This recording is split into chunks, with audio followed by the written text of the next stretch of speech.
Hello दोस्तों, HTML language का नाम तो आपने सुना ही होगा, जिसका यूज वेबसाइट की बॉडी को डेवलप करने के लिए किया जाता है। और अगर आप यह नहीं जानते हैं कि आखिर यह HTML लैंग्वेज होती क्या है, तो मैंने इस वीडियो के डिस्क्रिप्शन बॉक्स में एक HTML से रिलेटेड वीडियो का लिंक दे रखा है, जिसे देख करके आप HTML लैंग्वेज के बारे में बहुत कुछ जान सकते हैं। तो हेलो दोस्तों, मेरा नाम शुभम पाल है और स्वागत है आपका हमारे यूट्यूब चैनल दी शुभम पाल पर। दोस्तों, इस वीडियो में मैं आपको HTML लैंग्वेज के उन बेसिक इंपॉर्टेंट टैग्स के बारे में बताने वाला हूं, जिनका यूज आप उस समय हमेशा करेंगे जब भी आप HTML लैंग्वेज की कोडिंग करेंगे।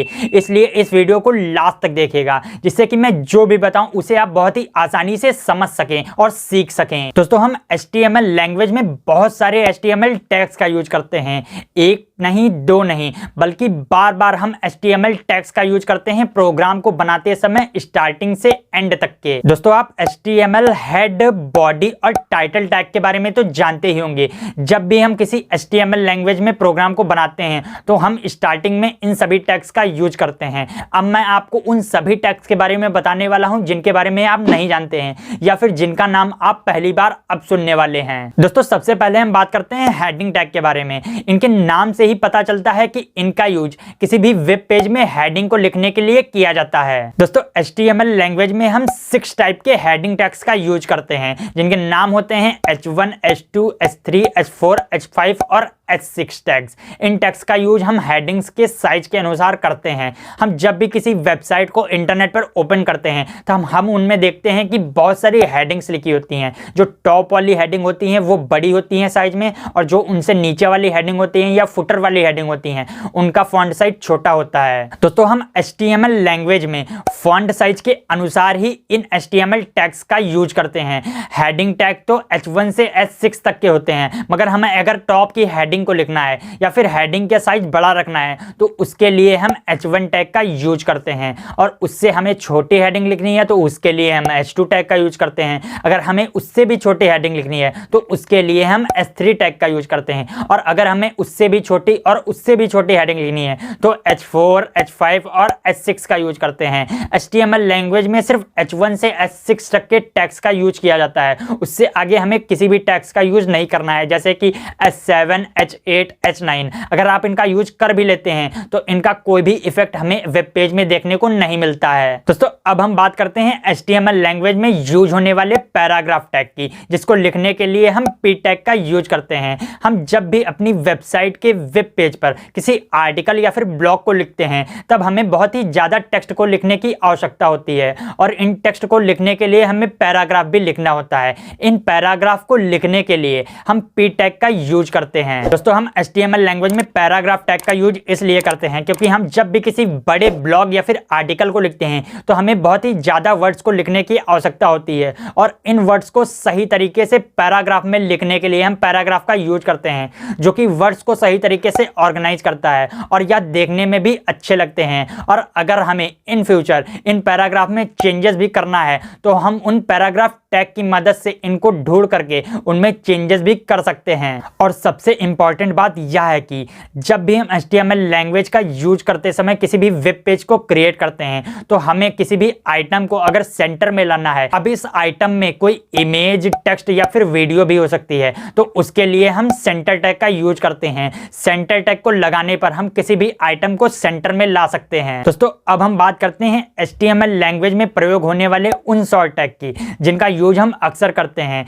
जिनमें B, I, U, S और Q टैग होते हैं। बोल्ड या फिर B टैग का यूज हम किसी भी फॉन्ट को बोल्ड करने के लिए करते हैं, और I टैग का यूज हम किसी भी फॉन्ट को इटैलिक स्टाइल में चेंज करने के लिए करते हैं, और U टैग का यूज हम किसी भी टेक्स्ट या फिर वर्ड में अंडरलाइन को लगाने के लिए करते हैं। और उसके बाद में S टैग होता है, जिसको हम स्ट्राइक टैग कहते हैं। इसका यूज हम किसी भी टेक्स्ट या फिर वर्ड के बीच में एक सिंगल लाइन खींचने के लिए करते हैं। और उसके बाद में Q टैग होता है, जिसका यूज हम इन्वर्टेड कॉमा को किसी भी वर्ड या फिर पैराग्राफ में लगाने के लिए करते हैं। दोस्तों, अब हम बात करते हैं HTML लैंग्वेज में यूज होने वाले इम्पटी टैग्स की। इन इम्पटी टैग्स में HR और BR टैग का यूज सबसे ज्यादा किया जाता है। किसी भी लाइन को ब्रेक करने के लिए हम BR टैग का यूज करते हैं, या किसी भी दो लाइनों के बीच स्पेस को क्रिएट करने के लिए हम BR टैग का यूज करते हैं, और एक हॉरिजेंटल लाइन को खींचने के लिए हम HR टैग का यूज करते हैं। इन टैग्स को एम्प्टी टैग इसलिए कहा जाता है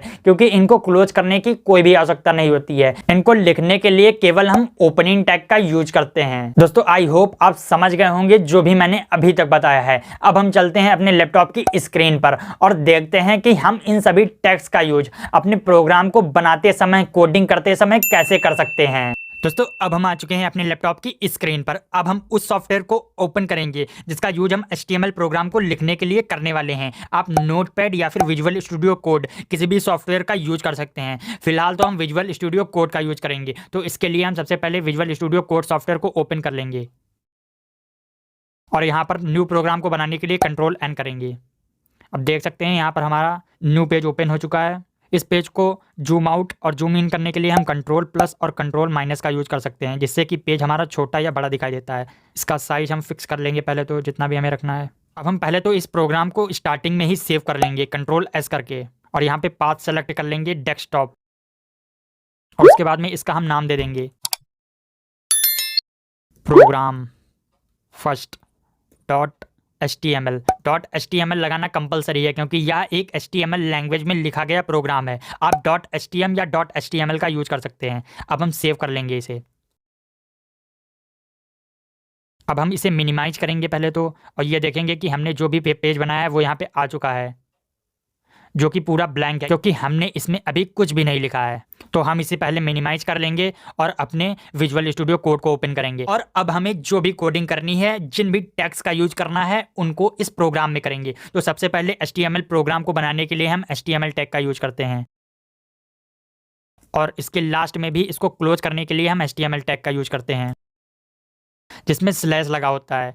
ये HTML का ओपनिंग टैग है और ये क्लोजिंग टैग है। अब इस HTML टैग के अंदर हम एक हेड टैग का यूज करेंगे। ये हेड टैग का ओपनिंग टैग है और ये हेड टैग का क्लोजिंग टैग होता है, जिसमें स्लैश हम लगाते हैं, और उसके बाद में हम हेड में एक टाइटल को डाल देंगे। आप यहाँ पे टाइटल लिखेंगे और एंटर करेंगे तो यह डायरेक्ट ही लिख के आ जाएगा। यह फैसिलिटी केवल विजुअल स्टूडियो कोड में ही आपको मिलेगी। अब यहाँ पे हमने टाइटल लिख दिया और टाइटल को भी क्लोज कर दिया है। अब हम टाइटल का नाम दे देंगे माई फर्स्ट प्रोग्राम, या कुछ भी जो भी आप देना चाहते हो। अब ये हमारा हेड क्रिएट हो चुका है यहाँ पे। अब हम बॉडी टैग का यूज करेंगे अपनी बॉडी को क्रिएट करने के लिए। बॉडी स्लैश बॉडी, हम इसे क्लोज भी कर देंगे बॉडी टैग का यूज करके। अब हमने पहले ही अपने हेड को तो क्रिएट कर दिया है और यहाँ पर आ चुकी है हमारी बॉडी। अब मैं आपको इस प्रोग्राम में यह बताने वाला हूँ कि आप HTML प्रोग्राम में कौन कौन सी हेडिंग्स का यूज कर सकते हैं, H1 से लेकर के H6 तक के। तो सबसे पहले आप किसी भी बड़ी हेडिंग को लिखने के लिए H1 टैग का यूज करते हैं। तो हम यहाँ पर H1 लिखेंगे और इस H1 को क्लोज भी कर देंगे स्लैश लगा करके। ये देख सकते हैं यहाँ पर H1 हेडिंग टैग लिख चुका है, जो कि सबसे बड़ी हेडिंग को लिखने के लिए लगाया जाता है। तो यहाँ पर फर्स्ट हेडिंग लिख देंगे, इसके बीच में हम किसी भी टेक्स्ट को लिख देंगे जो भी हमारा मन करे, फर्स्ट हेडिंग, और इसको Ctrl+S से सेव कर देंगे। अब हमने बॉडी टैग के अंदर एक H1 हेडिंग टैग लगा दिया है, जो कि टॉप की हेडिंग होती है। अब हम इसको Ctrl+S से सेव कर लेंगे और इसे मिनिमाइज कर देंगे और इस प्रोग्राम को ओपन करेंगे। अब इसमें देखेंगे कि एक हेडिंग आ चुकी है जिसका नाम है फर्स्ट हेडिंग, जो कि सबसे बड़ी हेडिंग होती है HTML लैंग्वेज में। और उसके बाद में हम अन्य HTML हेडिंग टैग का यूज करेंगे, जैसे कि H2, H1 के बाद H2 टैग, फिर H3, फिर H4, फिर H5, फिर H6। ये देख सकते हैं यहाँ पर 6 प्रकार की हेडिंग दी गई हैं, H1 से लेकर के H6 तक के। इसमें केवल 6 टाइप की ही हेडिंग का यूज किया जाता है, जिनका साइज स्टार्टिंग से लेकर के लास्ट तक के छोटा होता जाता है। तो हम यहाँ पर सेकंड H2 हेडिंग में हम डाल देंगे सेकंड हेडिंग, सेकंड हेडिंग, और H3 में डाल देंगे थर्ड हेडिंग, थर्ड हेडिंग, और इसी प्रकार हम सारी हेडिंग्स में उनके नाम डाल देंगे। फोर्थ हेडिंग, फिफ्थ हेडिंग,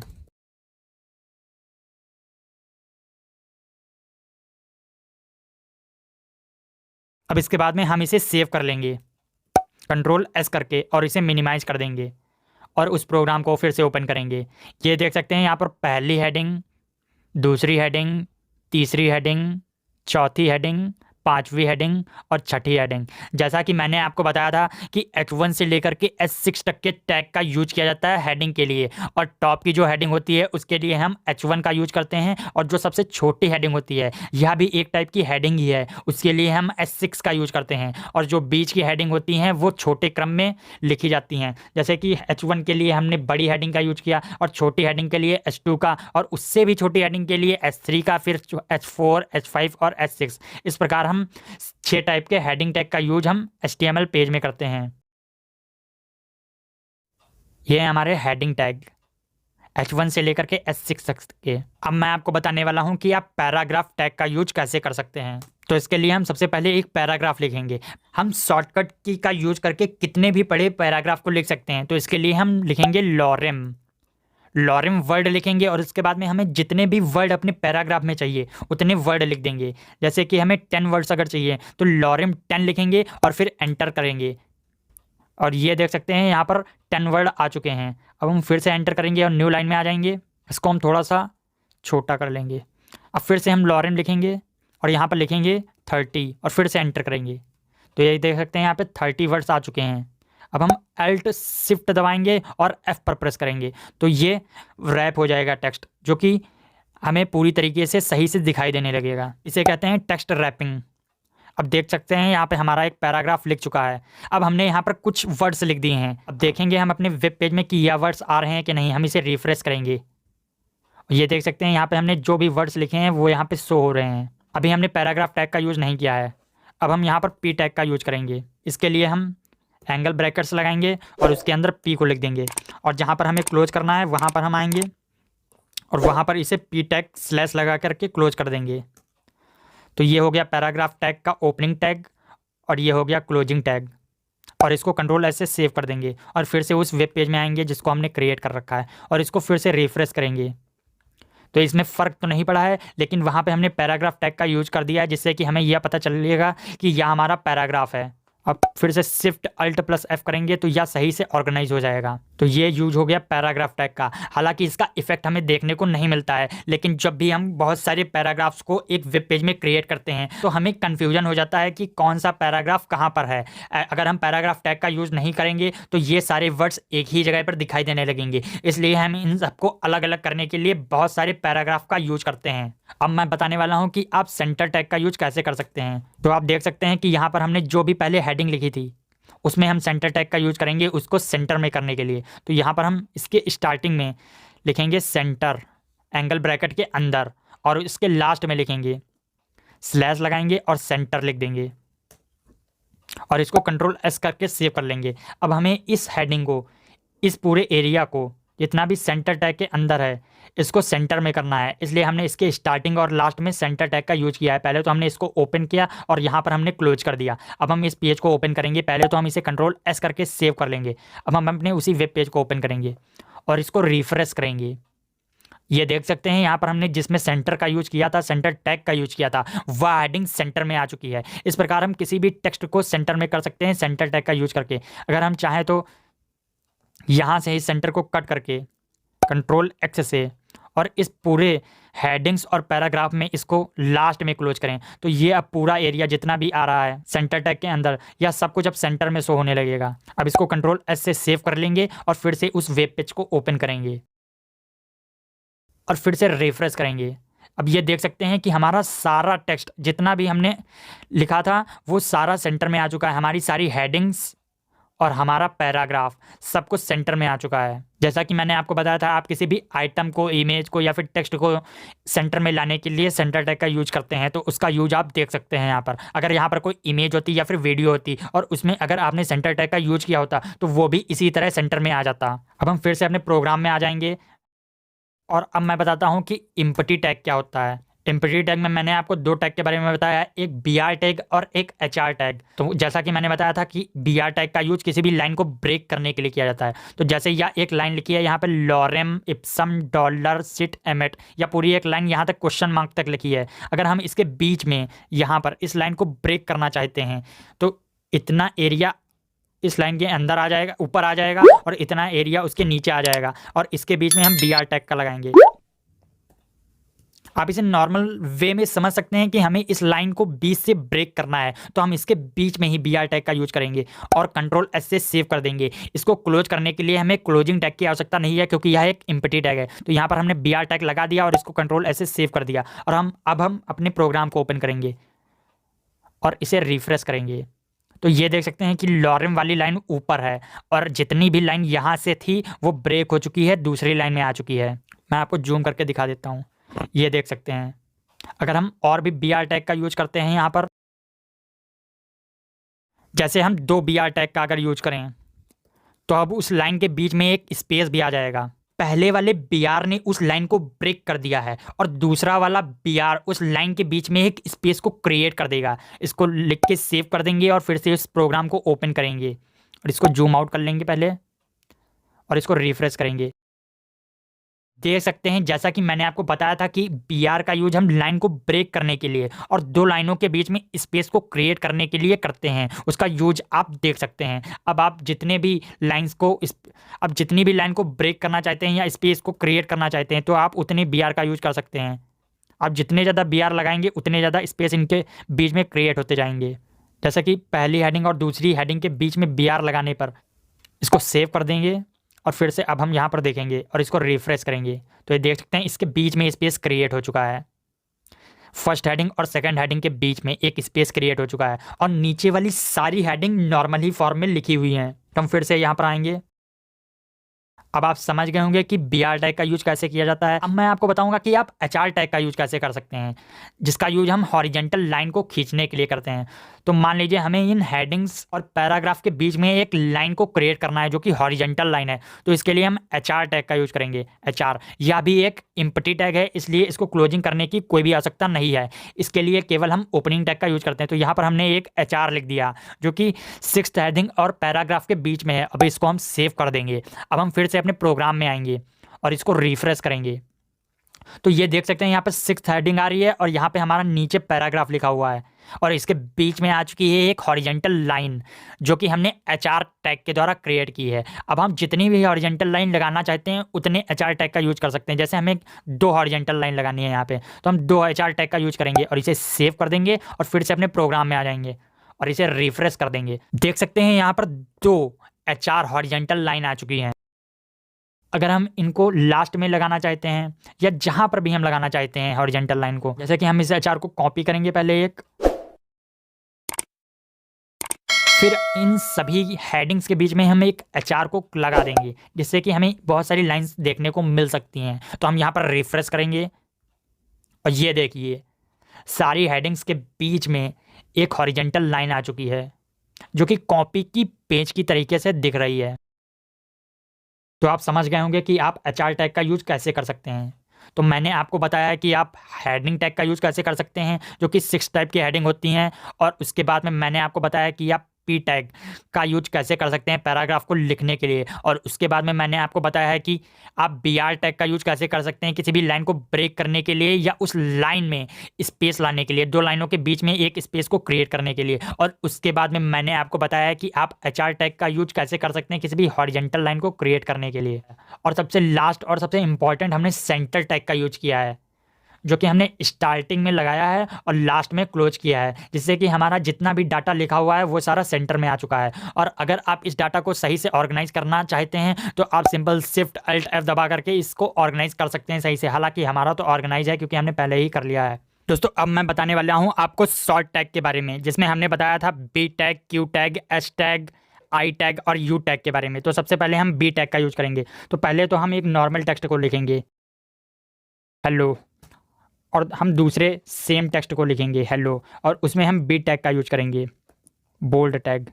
इसके स्टार्टिंग में बोल्ड लिखेंगे और इसके लास्ट में भी टैग लगाएंगे। देख सकते हैं स्टार्टिंग वाला जो लिखा है हमने हेलो, उसमें कुछ भी हमने टैग का यूज़ नहीं किया है और दूसरे वाले में हमने बी टैग का यूज़ किया है। अब हम इसको सेव कर लेंगे कंट्रोल एस से और अपने वेब पेज को ओपन करेंगे और इसको रिफ्रेश करेंगे। तो ये देख सकते हैं यहाँ पर दो टेक्स्ट लिखे हैं, पहला हेलो और दूसरा हेलो। पहला वाला नॉर्मल है जबकि दूसरा वाला बोल्ड है। तो किसी भी टेक्स्ट को बोल्ड करने के लिए हम बी टैग का यूज करते हैं। उसके बाद में मैंने आपको बताया था आई टैग के बारे में। तो हम तीसरा एक और लिखेंगे हेलो। हेलो की स्पेलिंग सही कर देते हैं। अब हम इसमें आई टैग का यूज करेंगे।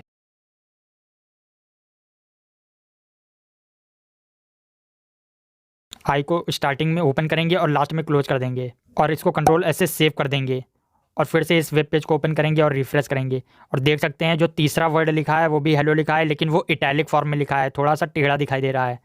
और उसके बाद में हम यू टैग का प्रयोग करेंगे, यू, और इसमें भी हम सेम वर्ड को लिख देंगे। यू टैग का यूज हम अंडरलाइन के लिए करते हैं। अब अपने वेब पेज को ओपन करेंगे और इसको रिफ्रेश करेंगे तो देख सकते हैं यहाँ पर टेक्स्ट में अंडरलाइन आ गई है। और उसके बाद में हम एस टैग और क्यू टैग का यूज करेंगे। यहाँ पे एस टैग, इसमें भी हम सेम वर्ड लिख देंगे और ये यहाँ पे क्यू टैग, इसमें भी हम सेम वर्ड को लिख देंगे और कंट्रोल एस से सेव कर लेंगे और अपने प्रोग्राम को ओपन करेंगे और इसे रिफ्रेश करेंगे। तो देख सकते हैं यहाँ पर एस टैग का यूज हमने किसी भी वर्ड के बीच में एक लाइन को खींचने के लिए किया है और क्यू टैग का यूज हमने किसी भी वर्ड में इन्वर्टेड कॉमास को लगाने के लिए किया है। तो ये हैं हमारे short tag, B tag, I tag, U tag, S tag, Q tag. किसी भी टेक्स्ट को बोल्ड करने के लिए हम बी टैग का यूज करते हैं, किसी भी टेक्स्ट को अंडरलाइन करने के लिए हम यू टैग का यूज करते हैं, किसी भी वर्ड को बीच से कट करने के लिए हम एस टैग का यूज करते हैं और उसके बाद में किसी भी वर्ड में इन्वर्टेड कॉमास को लगाने के लिए हम क्यू टैग का यूज करते हैं। दोस्तों आई होप आप यह समझ गए होंगे कि आप इन सारे टैग्स का यूज कैसे बहुत ही आसानी से अपने वेब पेज में कर सकते हैं। दोस्तों मैं उम्मीद करता हूं कि मैंने इस वीडियो में जो भी बताया उसे देख करके आप समझ गए होंगे कि HTML लैंग्वेज में यूज होने वाले बेसिक टैग्स कौन कौन से होते हैं और उनको हम अपने प्रोग्राम में किस तरीके से यूज कर सकते हैं। दोस्तों अगर आप हमारे चैनल पर नए हैं तो नीचे दिए हुए रेड कलर के सब्सक्राइब बटन को दबा करके हमारे चैनल को सब्सक्राइब कर लीजिए और बेल आइकन को भी प्रेस कर लीजिए, जिससे कि मैं जब भी न्यू वीडियो को अपलोड करूं तो उसकी नोटिफिकेशन आपको हमेशा मिल जाए। अगर आपको यह वीडियो पसंद आई है तो इसे लाइक कीजिए और अपने दोस्तों के साथ भी शेयर कीजिए। तो मिलते हैं आपको एक न्यू वीडियो में एक न्यू मजेदार टॉपिक के साथ। तब तक के लिए मुस्कुराते रहिए और हमारी वीडियोस को एंजॉय करते रहिए।